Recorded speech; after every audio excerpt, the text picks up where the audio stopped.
ஒரு ஊர்ல சிங்கம் இருந்துச்சாமா. அதை ஆத்மகள் படுத்து வச்சாமா. அப்போ சுண்டலி வந்து அதை பிடிச்சி மேலே ஏறி வால் சரி ஆரம்பிச்சாமா. சிங்கம் பிடிச்சி அதை கல்லையும் பிடிச்சாமா. அப்ப சிங்கத்தை பிடிச்சி அதை ரொம்ப மக்கள் பிடிச்சாமா. அப்ப சுண்டலி ரொம்ப லாபனால சிங்கம் அதை பிடிச்சி தள்ளிவிட்டே இருக்காமா.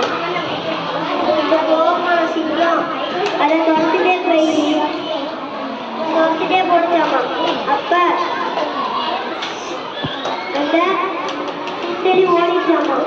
அதே குழந்தைல படுத்து நினைச்சாமா. அப்ப அந்த வேடர்கள் வந்து அந்த சிங்கத்தை வந்து பிடிச்சாங்களாமா. பிடிச்சவங்க அந்த வலையை போட்டுட்டு வலை வச்சு போனாங்களாமா. அந்த வலையில வந்து சிங்கம் மாட்டிச்சாமா. அதனால அந்த சுண்டலி பார்த்துட்டு வந்து அதை காப்பாத்துச்சாமா. காப்பாத்தினோட 2 பேரும் ஃப்ரெண்ட்ஸ் ஆகிச்சாமா. பாருங்க, ஒரு சின்ன சுண்டலி பெரிய சிங்கத்தை காப்பாத்திருக்கு. நாமளும் உதவி செய்யணும். வெரி குட் வெற்றி செல்வன். நிறைய கதைகள் படிங்க. சரி.